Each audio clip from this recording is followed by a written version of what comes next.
Hello and welcome my channel education वाणी।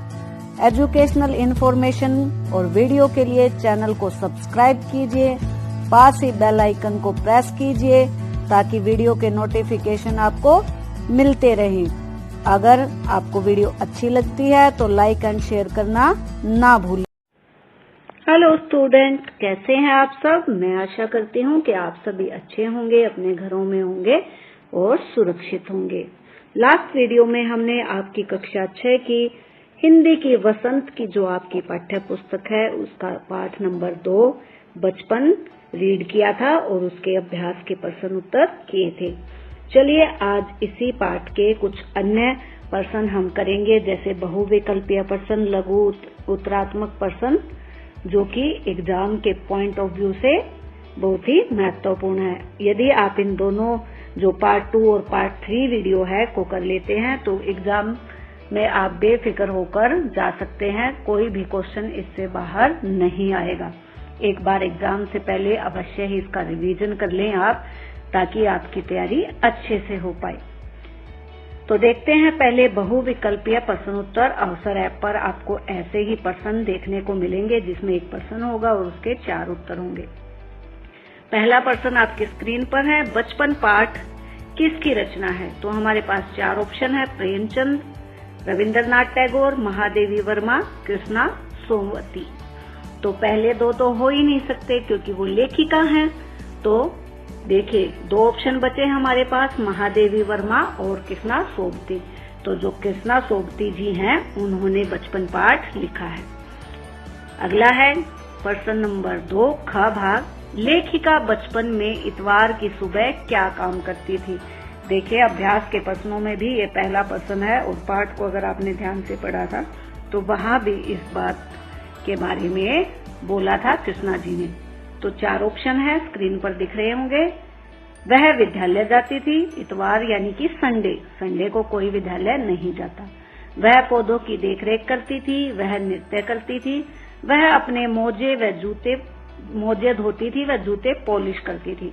तो option number 4 हमारा right option होगा। चलिए अगला देखते हैं। अगला प्रश्न आपकी स्क्रीन पर, लेखिका का जन्म किस सदी में हुआ था? ऑप्शन है 4 18वीं सदी, 20वीं सदी, 21वीं सदी, 22वीं सदी।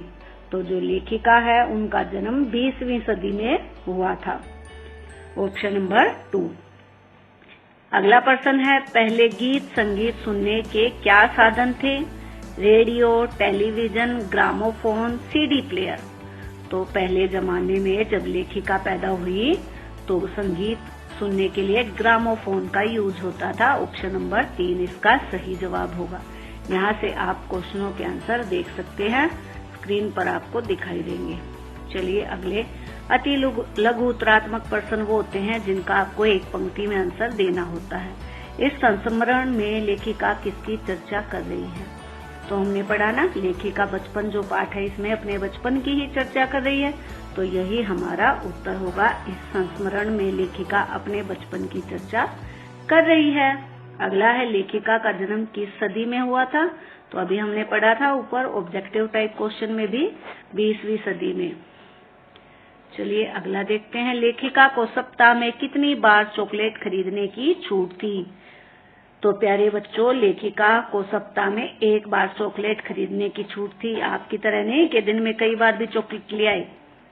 प्रश्न नंबर 4, हर शनिवार को लेखिका को क्या पीना पड़ता था? क्या आपको ध्यान है?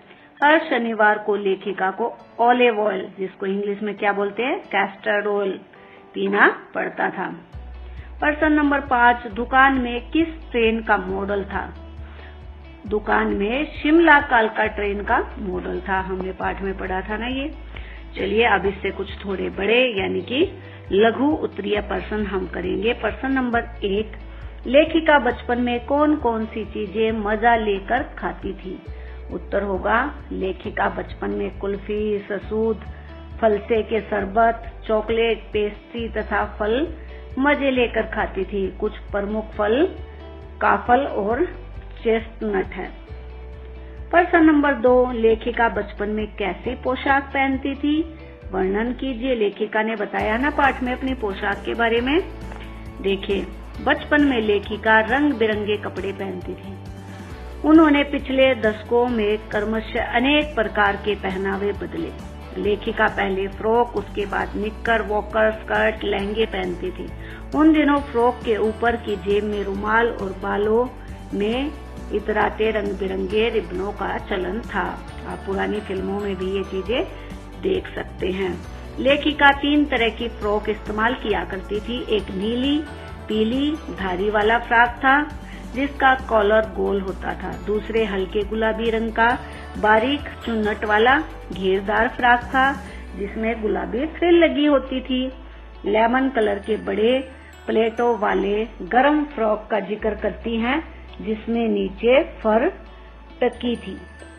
ये लेखिका ने पाठ में अपना पहनावा बताया है। चलिए अगला प्रश्न देखते हैं।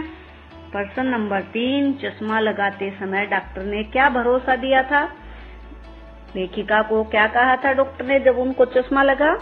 चश्मा लगाते समय डॉक्टर ने आश्वासन दिया था कि कुछ दिन चश्मा पहनने के बाद चश्मा आंखों से उतर जाएगा, लेकिन ऐसा हुआ नहीं। इसके लिए ये लेखिका स्वयं को ही जिम्मेदार मानती है। दिन की रोशनी में न काम कर रात में टेबल लैंप के सामने काम करने के कारण उनका चश्मा कभी नहीं हटा। चलिए अगला प्रश्न देखते हैं। प्रश्न नंबर 4, टोपी के संबंध में लेखिका क्या सोचती थी? लेखिका बचपन के दिनों में सर पर टोपी लगाना पसंद करती थी। उनके पास कई रंगों की टोपियां थी। उनका कहना है कि सर पर हिमाचली टोपी पहनना आसान था, जबकि सर पर दुपट्टा रखना थोड़ा कठिन काम था। ऐसा क्यों लगता था लेखिका को? क्या आप सोच के बता सकते हैं मुझे? क्योंकि जब वो टोपी पहनती थी तो वो फिक्स हो जाती थी सर में, और जो दुपट्टा होता है वो बहुत ही मुलायम होता है, रेशमी होता है, तो उसको सर पे रोके रखना थोड़ा कठिन कार्य है। शायद इसीलिए लेखिका को सर पर दुपट्टा रखना कठिन काम लगता होगा। चलिए अगला प्रश्न देखते हैं। प्रश्न नंबर 5, उम्र बढ़ने के साथ साथ लेखिका के पहनावे में क्या क्या बदलाव हुए? पाठ से मालूम करके लिखिए। देखिए, आपकी मम्मी जो है वो पहले छोटी थी तो कुछ और पहनती होंगी, लेकिन आज वो आज के अनुसार के कपड़े पहनती है। ऐसे ही जैसे जैसे लेखिका की उम्र बढ़ी तो जो है चारों तरफ के संसाधन, इन्वायरमेंट में भी चेंज हुआ ना, तो उसके पहनावे में भी चेंज हो गया। वो क्या पहनती है, चलिए देखते हैं। उम्र बढ़ने के साथ साथ लेखिका के पहनावे में और रहन सहन में जमीन आसमान का अंतर आ गया। बचपन में लेखिका रंग बिरंगी पोशाकें पहनती थी, जैसे पहले फ्रॉक, उसके बाद निक्कर, वॉकर, स्कर्ट, लहंगे इत्यादि। वर्तमान परिवेश में वे चूड़ीदार पजामी और ऊपर से घेरदार कुर्ता पहनती हैं। चलिए अगला, यहीं पे हमारा ये पाठ समाप्त होता है। आई होप आपने सभी प्रश्नों को ध्यान से सुना होगा और सभी प्रश्न के उत्तर आपको समझ आ गए होंगे। अगर आपकी कोई सुझाव है, कोई समस्या है, तो वो आप मुझे कमेंट करके बता सकते हैं। मिलते हैं नेक्स्ट वीडियो में, तब तक अपना ध्यान रखिए। Take care.